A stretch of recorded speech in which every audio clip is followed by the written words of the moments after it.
10, 11, 12. ദേ Prabhavati. Hi മാല. Hi Ramani. നിങ്ങൾ ഇവിടെ എത്തിയോ? നിനക്കപ്പോ യൂണിയൻ കെമിക്കൽസിൽ സെലക്ഷൻ കിട്ടിയില്ലേ? വീതി വേണ്ടേ മോളെ? അതിരിക്കട്ടെ. സൂര്യ എന്തിയെ? അതറിഞ്ഞില്ലേ? അവക്ക് SBT കിട്ടി. ആ മണ്ടിക്കോ? ബുദ്ധിയല്ല വേണ്ടത്, ഭാഗ്യ. Lucky girl. ഈ സാരി കൊള്ളാലോ. ഇതെവിടുന്ന്? അതെയോ? എന്നാലും വെറൈറ്റി സെലക്ഷൻസ് കിട്ടണമെങ്കിൽ പ്രാർത്ഥനയിൽ പോണം. സാരികളുടെ മായ പ്രപഞ്ചം എന്നൊക്കെ പറയും പോലെ. നിന്റെ സാരി ക്രേസ് ഇതുവരെ മാറിയില്ലേ? അതൊരു സ്വപ്ന. ഒരു 100 സാരിയെങ്കിലും സ്വന്തമാക്കണമെന്നുള്ള ഒരു അതിമോഹം. എങ്ങനെയുണ്ട്? ഏയ്, ഒരു രക്ഷയില്ല. ഇതിന്റെ MD ഒരു മരങ്ങോടെ കോന്നനാണെന്ന് തോന്നുന്നു. വല്ലാത്തൊരു നോട്ടവും ചിരിയും ചോദ്യവും ഒക്കെ.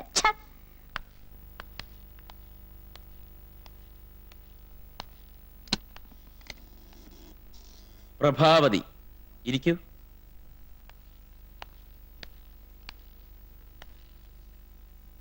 എവിടെയാ വീട്? വീട്ടിലാരൊക്കെ ഉണ്ട്?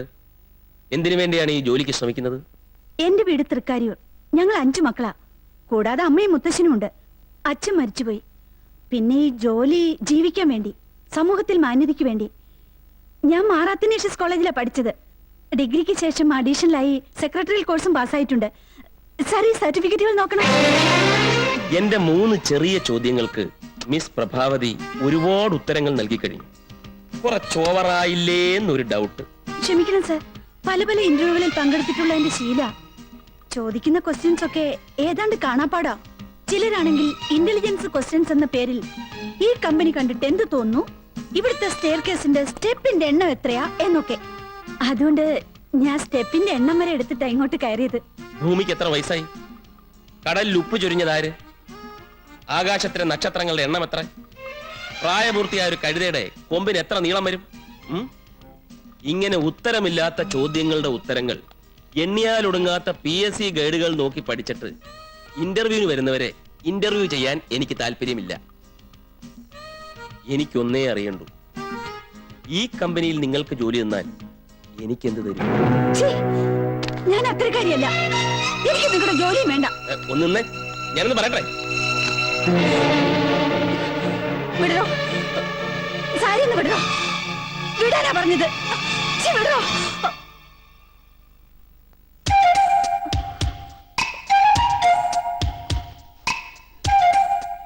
സോറി സാർ, ഞാൻ വിചാരിച്ചു.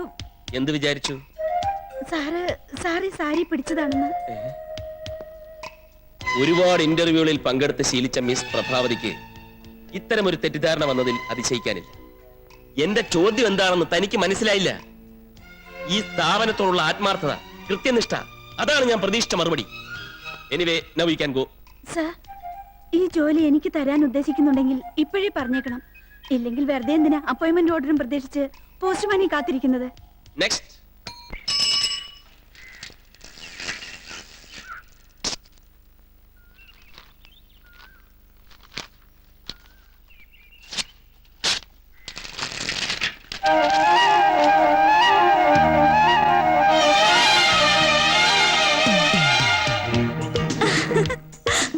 അപ്പോയിന്റ്മെന്റ് ഓർഡർ നാഷണൽ എക്സ്പ്രസിൽ നിന്ന്. അമ്മേ, ചേച്ചിക്ക് ജോലി കിട്ടി. എന്തേ, വിശ്വാസമായില്ലേ? സ്വപ്നത്തിൽ പോലും എനിക്ക് ജോലി കിട്ടുമെന്ന് പ്രതീക്ഷിച്ചില്ല അല്ലേ? എനിക്കറിയായിരുന്നു കിട്ടുമെന്ന്. ഞാൻ ഒത്തിരി കളിയാക്കാറുണ്ടെങ്കിലും നിനക്കൊരു ജോലി കിട്ടണമെന്നാ ദിവസവും പ്രാർത്ഥിക്കാറ്. അതിന്റെ ക്രെഡിറ്റ് നിനക്ക്. എന്റെ സ്മാർട്ട്നെസ്സും ബുദ്ധിയും കണ്ടിട്ടാ എന്നെ ജോലിക്കെടുത്തത്. ജോലി കിട്ടിയപ്പോഴേ നില മറക്കല്ലേ മോളെ. നിനക്ക് അസൂയ, മുഴുത്ത അസൂയ. അമ്മ പറയാറില്ലേ മോളെ, നിരന്തര പ്രയത്നം വിഫലമാവില്ലെന്ന്. ആദ്യത്തെ ശമ്പളം കിട്ടിയാൽ മുത്തശ്ശനൊരു ബോട്ടിൽ വാങ്ങിത്തരും. ഇത്തിരി നിറമുള്ളത് കഴിച്ചിട്ട് ഒരുപാട് നാളായി. ആദ്യത്തെ ശമ്പളം കിട്ടിയാലുടൻ ഞാനിവനെ ഒരു നല്ല തൂമ്പ വാങ്ങി കൊടുക്കും. പറമ്പൊക്കെ ഒന്ന് വൃത്തിയായിട്ട് കിളക്കട്ടെ.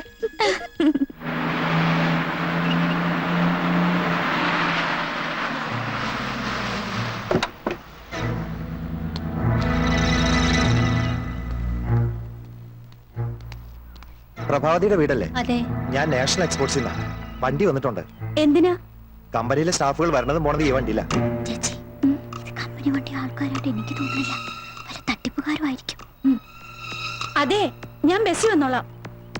ടാറ്റയുടെയും ബിർളയുടെയും കമ്പനിയല്ലേ, വണ്ടി അയച്ച സ്റ്റാഫിനെ കൊണ്ടുപോവാൻ.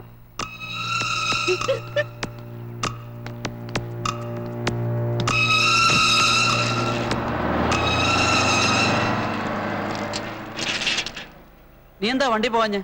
അത് നാഷണൽ സ്പോർട്സിന്റെ വണ്ടിയല്ലേ? ദൈവമേ, കമ്പനി വണ്ടി തന്നെയാ. പഞ്ച്വാലിറ്റിയുടെ കാര്യത്തില് MD സ്ട്രിക്റ്റാ.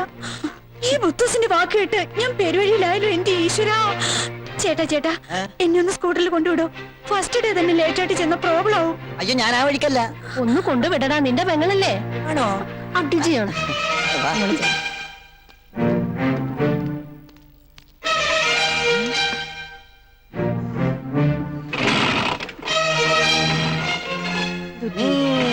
ഇന്നേതായാലും നീ കറക്റ്റ് സമയത്ത് ആപ്പിരിക്കും.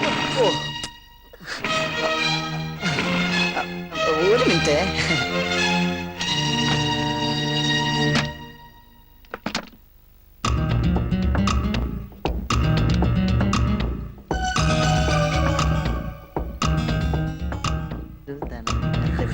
ഓക്കെ, വണ്ടി ശരിയാവോ? ശരിയാവും. ഒന്ന് കൊണ്ടുപോയി കളയാമോ ഈ പാട്ട വണ്ടി? ഞാൻ ബസ്സിൽ പോകണം. അതാ ബുദ്ധി. ഒരു 5 മിനിറ്റ് വേണ്ട.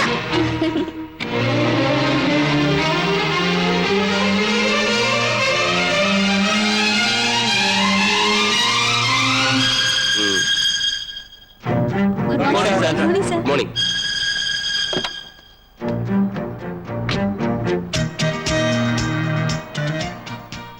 ആ ഫ്രഷ് അപ്പോയിന്റ്മെന്റ്. എന്താ കുട്ടിയുടെ പേര്? ആ പ്രഭാവതി. കയറിയില്ലേ? ഇല്ല സാർ, അവർക്ക് കമ്പനി വണ്ടിയിൽ വരാൻ എന്തോ ബുദ്ധിമുട്ടുള്ളത് പോലെ.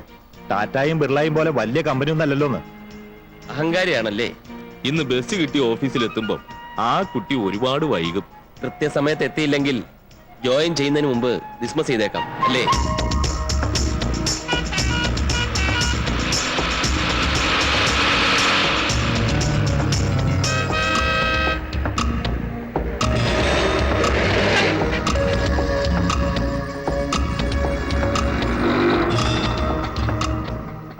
നാഷണൽ എക്സ്പോർട്സ് വരെ പോണം. എത്രയാവും? 60 രൂപ.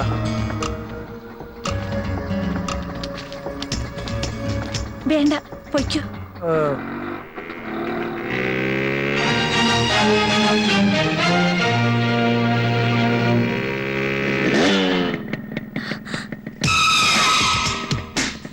ഒരു ലിഫ്റ്റ് തരൂ ടൗണിലേക്ക്.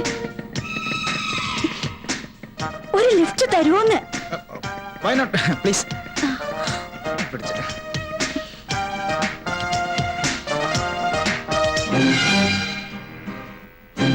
എന്താ പേര്?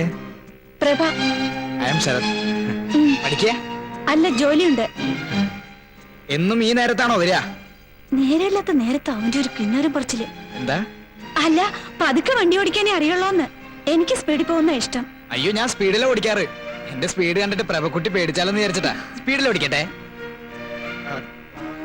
വേണമെങ്കിൽ എന്നൊന്ന് പിടിച്ചിരുന്നോ ഒരു സേഫ്റ്റിക്ക്? വേണ്ട, വണ്ടി പിടിച്ചിട്ടുണ്ട്. കുറച്ചുകൂടെ സ്പീഡ് ആയിക്കൂടെ? ദൈവമേ, ഇതിന് വലിയ ചാകാനം മറ്റിറങ്ങിയതാണോ?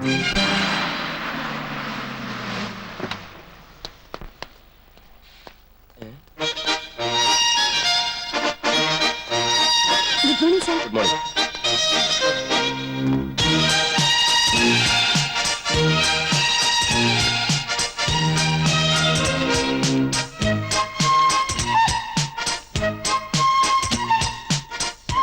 May I come in sir? Yes. Sorry sir, എനിക്കൊരു അബദ്ധം പറ്റി. കമ്പനി വണ്ടിയാണ് രാവിലെ വീട്ടിൽ വന്നതെന്ന് എനിക്കറിയില്ലായിരുന്നു. വീടിന്റെ മുന്നിൽ ഒരു ബസ് വന്ന് നിൽക്കുക, ഒരാൾ ഇറങ്ങി വന്ന് കയറിക്കോളാൻ പറയാ. അല്ല, ഇപ്പോഴത്തെ കാലത്ത് ചുമ്മാ വന്ന് വണ്ടി കയറിക്കോളാൻ പറഞ്ഞ എന്നെ പോലൊരു പെണ്ണ് എങ്ങനെ വിശ്വസിക്കാ സാർ? ഓക്കെ ഓക്കെ, ജോയിൻ ചെയ്തോളൂ. ഒന്ന് എഴുന്നേക്കണം സാർ, പ്ലീസ്. ഒന്ന് എഴുന്നേക്കണം സാർ. ഞാനോ? ഞാനെന്തിനാ എഴുന്നേൽക്കുന്നത്? എന്റെ ജീവിതത്തിൽ ആദ്യമായിട്ട് കിട്ടിയ ജോലിയാ. എന്നെ അനുഗ്രഹിക്കണം സാർ. എന്താ ഇത്? കുട്ടി എഴുന്നേറ്റുള്ളൂ. നന്നായി വരും. അമ്മ പ്രത്യേകം പറഞ്ഞിരുന്നു സാറിന്റെ അനുഗ്രഹം വാങ്ങിയിട്ടേ ജോയിൻ ചെയ്യാവൂന്ന്. കുട്ടിയുടെ അമ്മ ടീച്ചറായിരുന്നു അയ്യങ്കാവ് സ്കൂളിൽ. ഏറ്റവും നല്ല മാതൃകാ അധ്യാപികയ്ക്കുള്ള അവാർഡ് വരെ കിട്ടിയിട്ടുണ്ട്. അയ്യങ്കാവ് സ്കൂളിലോ? പേര്? ശാരദ.